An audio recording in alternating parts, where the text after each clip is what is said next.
Do you even have money in your account? It was something that could be easily checked. Yet Sally apparently assumed I didn't have any money just by looking at me. Are you really sure you're okay? You don't need to put on a front, you know? This was my first time ever being treated like this at a bank. Enough already. Banks are supposed to serve everyone, from kids to seniors. How can this kind of behavior be acceptable? Oh, wow. You might look like a kid, but here you are lecturing me like a grown-up. Cute. But come on, you really don't have money, do you? Stop pretending. I've been underestimated plenty of times because of my appearance, and normally it doesn't bother me. But this time, it's different. Last time, they treated me horribly, and today, they made me wait for 5 hours. And after all that, this is the result. My patience has officially run out. I'll make sure they learn their lesson. My name is Julia Gibson. I am 55 years old. I run an apparel company. It's a bit of a unique company, specializing in selling clothing with universal design. Universal design, in simple terms, refers to designs that can be used by as many people as possible, regardless of age or disability. For example, scissors that work equally well for right-handed and left-handed people, or the textured ridges on the side of shampoo bottles. Those are examples of universal design. While awareness is still relatively low, in this era of increasing diversity, it's gradually gaining recognition. The reason I started this company is because of my own experiences. I have a genetic condition that makes me short, prone to weight gain, and limits the mobility of my fingers. These challenges made life difficult. In elementary school, they caused me to struggle making friends, and I even stopped going to school for a time. Back then, the term school refusal didn't even exist, and teachers assumed I was just lazy. But my parents understood my feelings, and they did something amazing. They sent me to study abroad.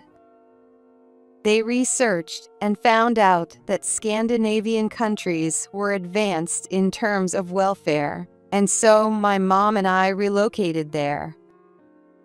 Of course, there were struggles with the language and adapting to a new environment, but I no longer had to worry about relationships, and I gained so many valuable experiences. The support and teachings of my parents, as well as my time abroad, remain treasures to this day. Now I run my company with its headquarters in Scandinavia, but a few years ago, I opened a branch in the United States. I now split my time between Scandinavia and the US. When I set up the branch, I thought it would be a good idea to have a business account here in the US, but couldn't decide which bank to use. After consulting with my dad, I chose Starry Sky Bank. Since my dad knew the branch manager at the time, he was able to get a lot of help. Hearing that story, I decided to open my account there too. I remember the branch manager back then was a truly wonderful person who taught me so much. Now that I was planning to establish another branch overseas and needed to send a large amount of money to that country, I thought I would ask for advice.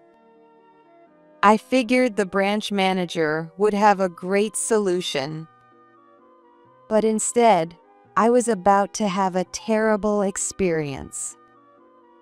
Not wanting to inconvenience the branch manager with a sudden visit, I decided to call and make an appointment. Thank you for calling. This is Sally from Starry Sky Bank's Mayfair branch. Sally answered the phone, and I told her I wanted to meet with the branch manager. Then she responded with a half smirk in her voice. Are you talking about how many years ago? That person was the former branch manager. That's hilarious. It was my first time speaking to her, yet her tone was shockingly rude. Well then, I would like to stop by and introduce myself to the new branch manager. Could you connect me to them? When I made this request, she responded with another half laugh. There's no way the branch manager would meet with someone they don't even know. You ought to understand that if you thought about it. She didn't even fully listen to what I was saying and just kept telling me to show up during business hours if I wanted to consult someone. Realizing this conversation was going nowhere, I reluctantly said I understood. Though it was just a phone call, I couldn't shake the unsettling atmosphere. When I opened my business account here, I hadn't encountered this kind of toxic vibe. And honestly, how could a bank tolerate an employee who handles calls like that? With these doubts in mind, I decided to visit Starry Sky Bank the next day. The accountant responsible for managing the account offered to go instead, but I wanted to get a sense of the atmosphere myself, so I decided to go in person. When I arrived at the bank the next day, I looked for Sally. Although I could have just greeted the branch manager and discussed my concerns without involving her, I wanted to see her face. Little did I know, this was the first step toward disaster. Excuse me, my name is Julia. Is Sally available? I spoke with her on the phone yesterday. I told this to the employee who welcomed me, and they went to call Sally. I watched the scene closely. When the employee approached someone who seemed to be Sally, Sally turned to look at me. When Sally noticed me, her expression instantly shifted to one of someone who had spotted an easy target. Julia, thank you for waiting. What can I help you with today? After speaking politely for a moment, Sally suddenly seemed to realize something. Then, with a sly grin, she changed her tone and said, What brings you here today? Did you come with your mommy or daddy? It was clear that she had judged me based on my appearance and adjusted her tone accordingly. Standing at less than 4 feet 7 inches, I sometimes get that kind of treatment when walking down the street. I'm used to it. So, I didn't particularly mind and began speaking. My name is Julia, and we spoke on the phone yesterday. Since I heard there's a new branch manager, I'd like to introduce myself and also consult about sending money overseas from my business account.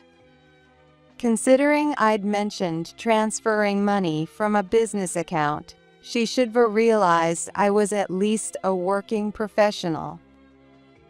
On top of that, while I may be short, my face clearly shows the experience of someone who's lived a full life. Surely, she couldn't seriously think I was a child. And yet, Sally didn't change her tone. Oh, is your dad the business owner? Some pretty complicated stuff like sending money from a business account. She kept speaking to me in a condescending manner. Well, let's see if you can understand. The branch manager is out today working outside the office. So they're not here today. They'll be here tomorrow, so can you come back then? And next time, bring your mom or dad with you, okay? Well, I'm already at an age where I could be called middle-aged. How long are you going to keep talking to me like that? Thinking her tone was incredibly rude, I gently pointed out my age. Oh my, I'm so sorry about that. I thought you were a child. Anyway, the branch manager isn't in today, so could you come back tomorrow? I figured staying any longer would only ruin my mood, so I told her I'd return the next day and prepared to leave the bank. As much as I thought her behavior was unacceptable, I've experienced far worse in my life, and something like this doesn't faze me. For now, since the branch manager seemed to be in tomorrow, I decided I'd talk with them and settle everything then. The next day, when I arrived at the bank, I heard Sally talking loudly with her coworkers. Do you think that little robot cat will show up today? I can't wait. A robot cat? Is there some kind of event happening? I wondered. But I quickly realized they were talking about me. I'm short, on the heavier side, and my fingers don't move well, making my hands a bit rounded. I was shocked by how cruel her comments were about my appearance. Sally noticed me and smirked as she approached. Julia, thank you for coming. You're here to see the branch manager, right? I'm so sorry, but they're currently in a meeting and it might take a while. Would you like to wait? I had time today, so I decided to wait. Okay, how long do you think it'll take? For some reason, this question seemed to irritate Sally, and she reverted to the same tone as the day before.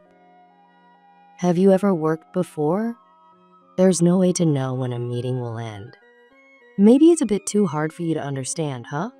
Just sit here quietly and wait until they call you.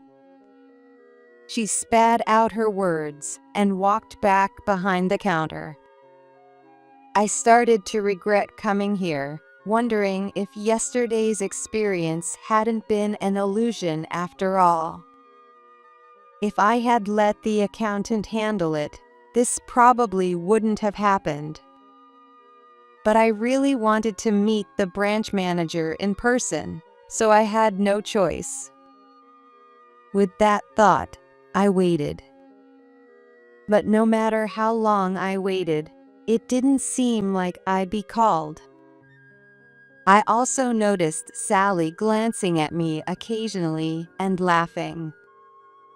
Every hour, I asked the other employees about the branch manager, but they all seemed to defer to Sally for some reason and kept telling me, please wait a little longer.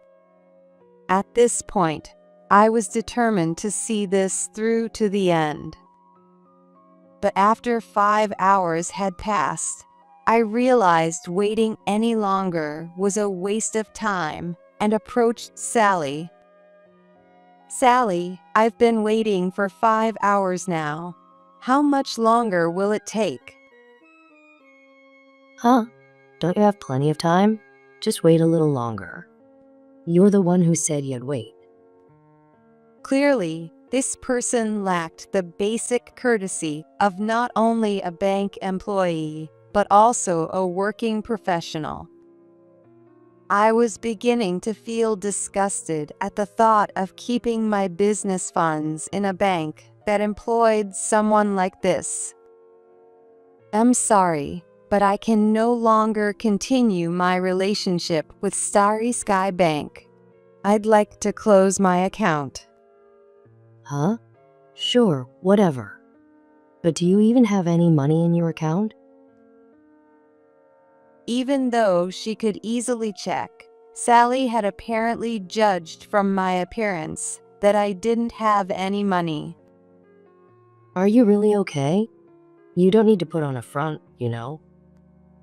I've been to many banks before, but this was the first time in my life that I'd ever been treated like this at one. Enough already. Banks are supposed to handle money for everyone, from kids to seniors. How can this kind of behavior be acceptable? Oh wow, you might look like a kid, but here you are lecturing me like a grown-up. So cute. But you don't really have money, do you? Stop pretending. I've been judged by my appearance many times before, so something like this doesn't usually upset me. But this time was different. Last time, I was treated horribly, and today, I was made to wait for 5 hours. After all that, this was the result? My patience had reached its limit. I decided to teach them a lesson. I made up my mind. Overwhelmed by anger, I went straight home without even greeting the branch manager and called my company's accountant. I had worried it might be hard to handle this in a day, but surprisingly, things went smoothly, and I felt relieved knowing I wouldn't have to go back to that bank again. Last night, I was so irritated that I couldn't sleep much, but tonight, I thought I'd finally be able to sleep peacefully. With that thought, I climbed into bed, feeling unusually refreshed. I ended up oversleeping and woke up after 10 a.m.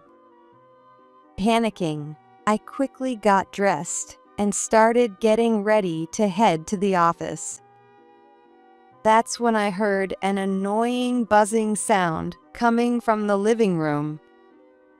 Curious, I went to check and found my phone ringing continuously.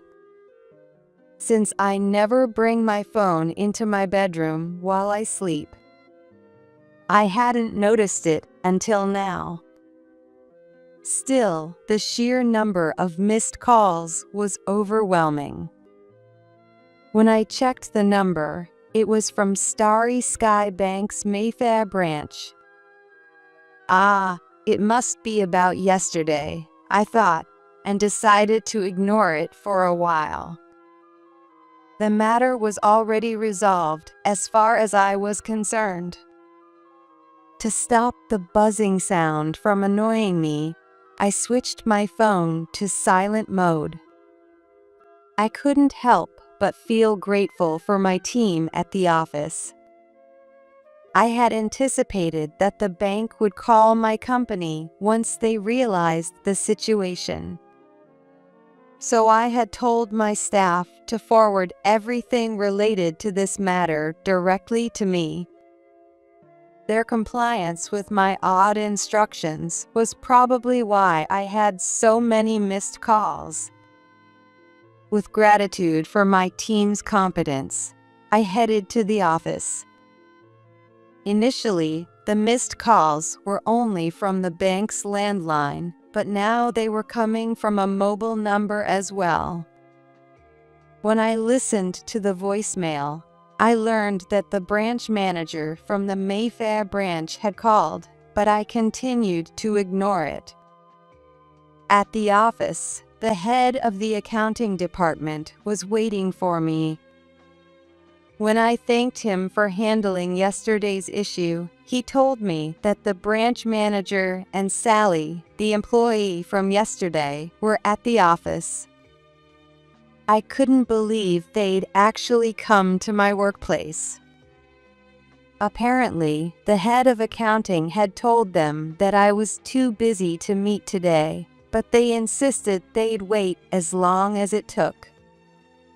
For a brief moment, I considered letting them wait indefinitely, but having them linger wasn't ideal either. I quickly made my way to the reception room.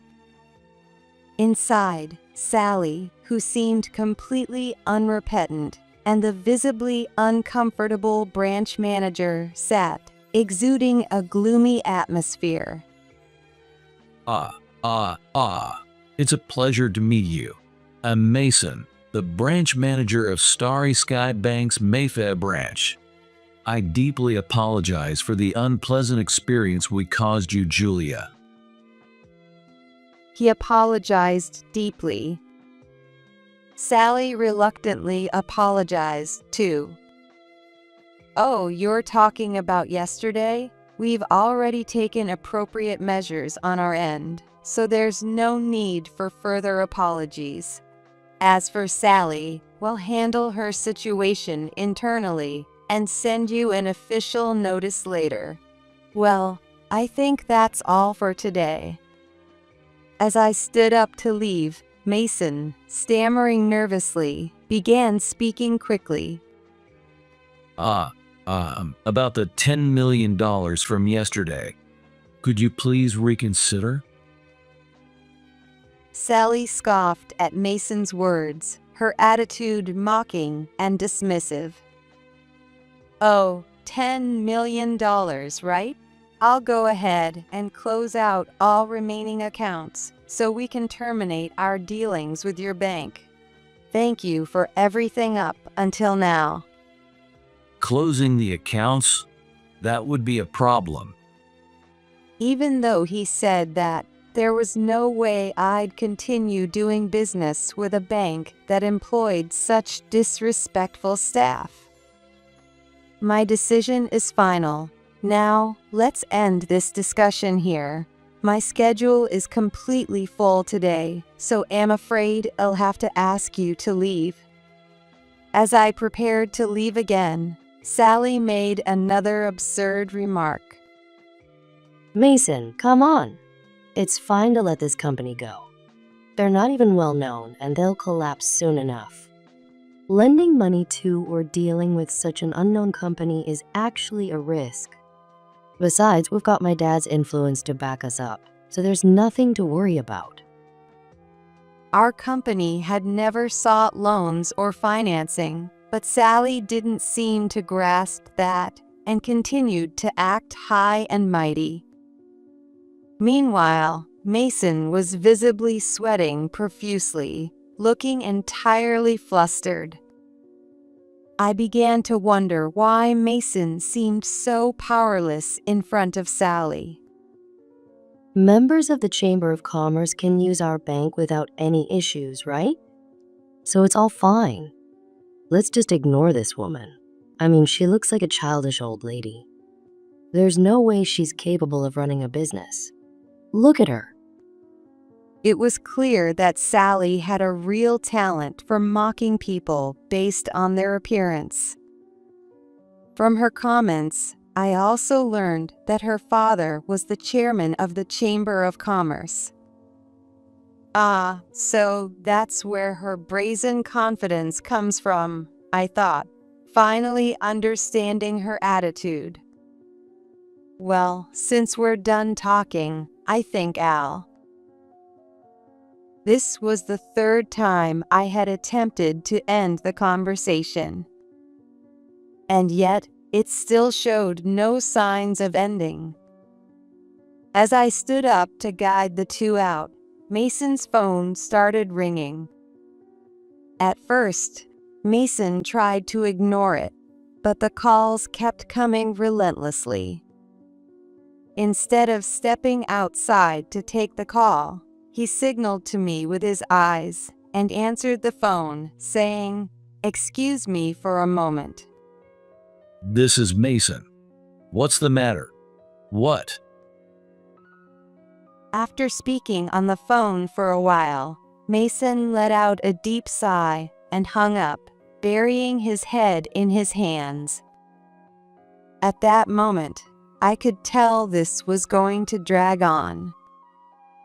Sally, What exactly did you say to her yesterday? Huh? There was this childish-looking old lady, so I just kindly explained things to her like I would to a kid. What's wrong with that? Mason let out a long sigh, paused, and muttered in an unbearably low voice. Because of you, a wave of customers closed their accounts, and today alone, we've lost a third of our clients. What do you mean? How is that my fault? Mason showed her his phone, which was open to a social media site. There, a video of my interaction with Sally had been uploaded. Apparently, another customer at the bank had recorded our conversation and posted it online, where it spread like wildfire. Even though our faces and Sally's name tag were blurred, I was impressed by the incredible power of internet users. In no time, the branch name and Sally's identity were exposed. The comments were filled with speculation that the Mayfair branch would soon collapse, and there were even warnings to withdraw funds before it was too late. This misunderstanding had caused a flood of people to withdraw their money, further compounding the chaos. Yesterday, I transferred the $10 million in our business account elsewhere. I thought it would deal a blow to this bank. Honestly, I was satisfied just moving the funds and hadn't expected anything more to happen, but I never imagined it would turn into this. Whether by chance or misfortune, the punishment that fell upon Sally and the Mayfair branch was far greater than I had ever envisioned. It seemed Sally had received a call from her father, as she now stared at her phone in utter fear. What are you going to do about this? This has probably already made national news. I'm sorry, but I'll be reporting this to headquarters as well, and I can't guarantee what'll happen to you after this. What? No way. Let's sue the person who filmed that video for defamation. If we do that, our customers will come back. Even at this point, Sally was still spouting naive ideas. True, since the video was filmed without consent, it might be possible to pursue legal action. However, the fact that Sally had committed such an outrageous act was already undeniable.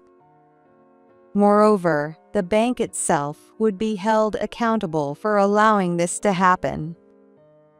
After all, the video showed that none of the other employees had attempted to stop Sally. At that moment, the head of the accounting department came over and whispered to me. Apparently, my father had seen the video. When I checked my phone, I saw multiple missed calls from him. I had completely forgotten to turn off silent mode. I called him back. Julia, what's going on with that video? Seeing you being insulted like that is something I despise more than anything. The branch manager is here with me. Would you like to speak with him? When I asked, my father said he would. I switched my phone to speaker mode. My father's anger was unstoppable. Mason could only apologize repeatedly, and it seemed Sally was finally starting to realize the gravity of the situation. I'm sorry, but I'll also be speaking directly with your president. This is an insult to my business and my daughter. As he said this, Sally let out a slight chuckle. You think you can talk to our president? Are you serious? There's no way someone like you could get an audience with someone so important. For a moment, I thought she might have been reflecting on her actions, but that response, "She's truly a hopeless case." It seems, young lady, you don't know who I am. Not that it matters, but perhaps the name Gibson Business Corporation might ring a bell. At my father's words, both Mason and Sally froze. Gibson Business Corporation? That's right. My father is the chairman of a major general trading company, one that most professionals in America would recognize. Since I was born, my father has been heavily involved in supporting people with disabilities, building welfare facilities, establishing educational centers for individuals with handicaps, and promoting accessibility projects.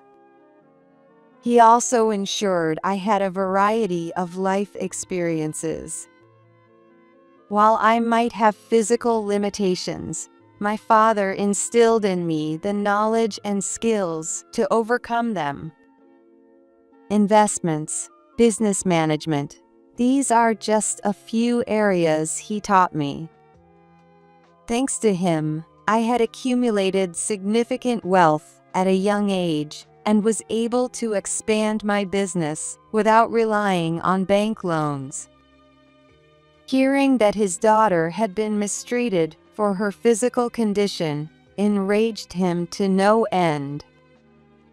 When I was younger, my father would often get angry over such things, but as I've grown older, incidents like this have become rare.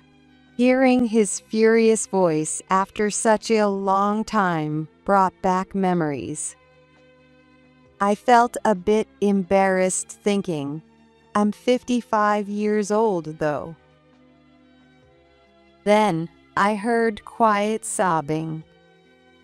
It was Sally. I'm so sorry.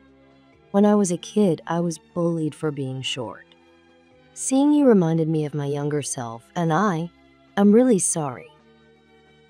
She said, breaking into tears. What an absurd reason. Sally, you shouldn't do to others what you wouldn't want done to you. Didn't your parents teach you that? Or did they tell you to mercilessly hurt others? When I said this, Sally began bawling uncontrollably.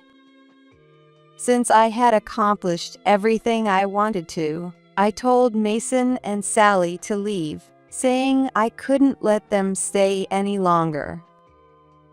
I also informed them that further actions would be handled through my lawyer. Thanks to the bank president quickly holding a public apology press conference, they managed to retain some customers who were considering closing their accounts. However, my father's anger was unstoppable, and he closed his account with the bank. It turns out this was his personal account, rather than a company account, which seemed to have spared the bank from bankruptcy. Mason was held accountable for neglecting his responsibilities to oversee the employees at the Mayfair branch. He was reassigned to an affiliated company in a rural area. Sally, unsurprisingly, was fired and is now unemployed. Since I filed a defamation lawsuit against her, she's currently trying to prepare settlement money to resolve the case. Given that the video went viral nationwide, it will likely be difficult for her to find a new job anytime soon. As a ripple effect, Sally's father also resigned from his position as chairman of the Chamber of Commerce. As for me, I continue my two-location lifestyle as usual. To my surprise, the video going viral boosted sales of my clothing line. While the video did show some embarrassing moments for me, it also turned out to be great publicity for my company. I never imagined such a response, and needless to say, I was shocked. What's more, a publisher who became interested in my life reached out with an offer to turn my story and my parents into a book. Thinking that my life might help others, I gladly accepted. Am now slowly making progress on the manuscript. With the values my parents instilled in me and the resilience I've built to never back down, I plan to keep moving forward in life.